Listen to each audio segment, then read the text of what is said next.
এই মুহূর্তে আরো একটা বড় খবরে নজর রাখবো। আপনারা জানেন আইপ্যাক কাণ্ডে সুপ্রিম কোর্ট ইডি আর সেই মামলাতে এবার হাইকোর্টের ঘটনার কথাও উল্লেখ করা হলো। তৃণমূলের কারণেই হাইকোর্টের শুনানি মুলতবি হয়ে যায়, বানচাল হয়ে যায়, এমনটাই জানিয়েছে ইডি। হট্টগোল করে তৃণমূল কংগ্রেসের শুনানি ভেস্তে দিয়েছে। তৃণমূল কর্মী সমর্থকদের কারণেই শুনানি স্থগিত রাখে হাইকোর্ট। মুখ্যমন্ত্রীর সমর্থকদের একটা অংশ হট্টগোলের সঙ্গে জড়িত হোয়াটসঅ্যাপ চ্যাটের কথা উল্লেখ করে দাবি করে ইডি। আর কি জানিয়েছে ইডি জানার কথা বলবো। আমাদের প্রতিনিধি শ্রাবন্তী আমাদের সঙ্গে রয়েছেন এই মুহূর্তে। শ্রাবন্তী, দেব, গোটা মামলার পিটিশন পড়লে দেখা যায় যে ছত্রে ছত্রে সেই দিনের ঘটনা যেরকম উল্লেখ করা হয়েছে, অর্থাৎ কেমনভাবে মুখ্যমন্ত্রী সেখানে গেছিলেন, কি কি ফাইল নিয়ে আসা হয়েছে, একই সঙ্গে এর আগে অতীতে এই ধরনের ঘটনা কতবার ঘটেছে, অথবা এটাই হচ্ছে একটা স্টাইল, এটাই হচ্ছে একটা ধরন, সেটাও তুলে ধরা হয়েছে ইডির এই পিটিশনে।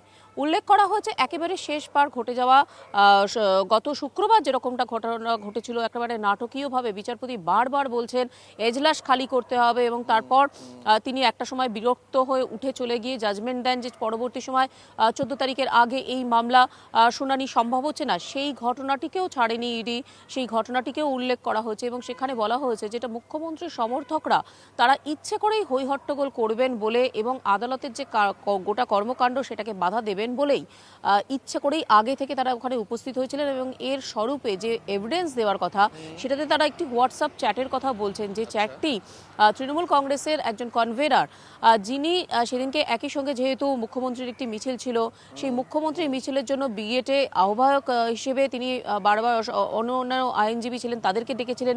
একই সঙ্গে 5 নম্বর এজলাস যেখানে বিচারপতি শুভ্রা ঘোষ এই শুনানি করছিলেন সেখানেও বাকি আইনজীবীদের ডেকে পাঠানো কথা বলেন। এই হোয়াটসঅ্যাপ চ্যাটের কথাও উল্লেখ করা হয়েছে এবং এই হোয়াটসঅ্যাপ চ্যাটটাকেই অত্যন্ত গুরুত্বপূর্ণ এভিডেন্স হিসেবে ধরছে ইডি।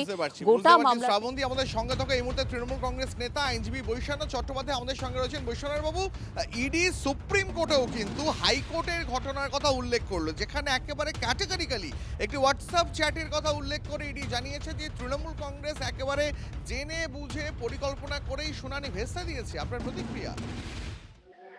এইসব হলো নির্বাচনে পেরে উঠছে না, তাই জন্য এই নানান ধরনের কথা সাজিয়ে সাজিয়ে মিথ্যে বলছে। আমি আপনাকে বলছি যে লয়ারদের নামে অ্যালিগেশন দিচ্ছে, লয়াররাও কিন্তু কোর্ট অফিসার। এই যেরকম জজ সাহেবরা জুডিশিয়াল অফিসার, তেমনি লয়াররা, আমি যেহেতু বার কাউন্সিল অফ ওয়েস্ট বেঙ্গলের সদস্য দীর্ঘদিনের, আমরা সবাই কিন্তু কোর্ট অফিসার। এটা একটা ডিগনিফাইড প্রফেশন। এখানে ওরা যেটা করতে চাইছেন, শুভেন্দু তো লয়ারদের সঙ্গে বিষয়ে অবগত নয়, জানেও না কিছু। যারা ওখানে রয়েছে তারা সব কোয়ালিফাইড লোক। এরকম ভাবে লয়ারদের জন্য ভেস্তে গেছে, তৃণমূল ভেস্তে দিয়েছে, তৃণমূলের লিগাল সেল ভেস্তে দিয়েছে, এগুলো ওয়াইল্ড অ্যালিগেশন। এগুলো ওর মন গড়া হাওয়া গরম করার জন্য প্রতিদিনই কিছু না কিছু বলে, সেরকমই একটা অংশ এটা। সুপ্রিম কোর্ট নিশ্চয়ই লয়ারদের অসম্মান করবে না। লয়ারদের নামে যে অ্যালিগেশন সেটা নিশ্চিতভাবে সুপ্রিম কোর্ট সেটাকে গুরুত্ব দেবে না, আমার বিশ্বাস। বেশ, আর অনেক যে ধন্যবাদ হোয়াটসঅ্যাপ আপনার চ্যানেল, প্রতিক্রিয়ার জন্য। অনেক ধন্যবাদ আপনাকে। এই মুহূর্তে আইনজীবী এবং বিজেপি নেতা তরুণজ্যোতি তিওয়ারি আমাদের সঙ্গে রয়েছেন। তরুণজ্যোতি বাবু, আমার সেই একই প্রশ্ন আপনার কাছে। ইডি সুপ্রিম কোর্টে হাতিয়ার করছে হাইকোর্টের ঘটনাকে, যেখানে ক্যাটেগরিক্যালি বলা হচ্ছে একটি হোয়াটসঅ্যাপ চ্যাটের কথা উল্লেখ করে যে মমতা বন্দ্যোপাধ্যায়ের সমর্থকরাই হট্টগোলের সঙ্গে জড়িত এবং সেই কারণে তাদের হই হট্টগোলের জন্যই শুনানি ভেস্তে যায়। আপনার উত্তর দিচ্ছি, কিন্তু এতক্ষণ ধরে যিনি বকবক করছিলেন তিনি কি বাই চান্স বৈশ্বনাথ বাবু? বৈশ্বনাথ বাবু যদি বলে থাকেন তাহলে বলে দিচ্ছি, আপনারা একটু আলিপুর কোর্টে যাবেন। বৈশ্বনাথ বাবু অত্যন্ত পরিচিত একজন মুখ হল্লা পার্টি হিসাবে, যেটা তৃণমূলী কালচার ওনার মধ্যে দেখা যায়। আর উনি হাইকোর্ট সম্পর্কে জ্ঞান দিয়ে গেলেন। হাইকোর্টে কোনোদিন ওনাকে দেখি না, সুতরাং ওনার জ্ঞান আমরা শুনবো না। তৃণমূল যেটা করেছে সেটা প্রকাশ্যে করেছে, বিভিন্ন হোয়াটসঅ্যাপ গ্রুপ।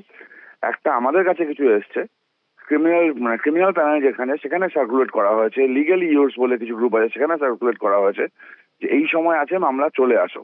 চন্দ্রিমা ভট্টাচার্য, যে আইন মন্ত্রীও বটে, সে প্র্যাকটিস করেন না, তিনি কোর্টের মধ্যে প্রেজেন্ট ছিলেন। তো এভরিথিং ওয়াজ অর্গানাইজড, পুরো ক্যাওয়াস করে করতে দেওয়া হয়নি। এটা প্রথম নয়।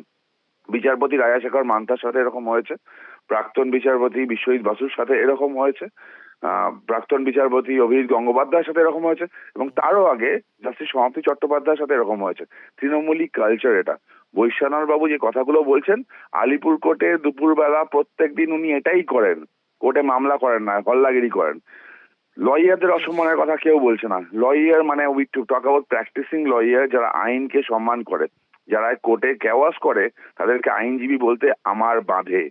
বেশ যারা বেশ। বিচারপতির নামে পোস্টার লাগায় তাদেরকে আইনজীবী বলতে আমার বাঁধে। তারা আইনজীবী নয়, তারা তৃণমূলী দালাল। অনেক ধন্যবাদ আপনার প্রতিক্রিয়ার জন্য।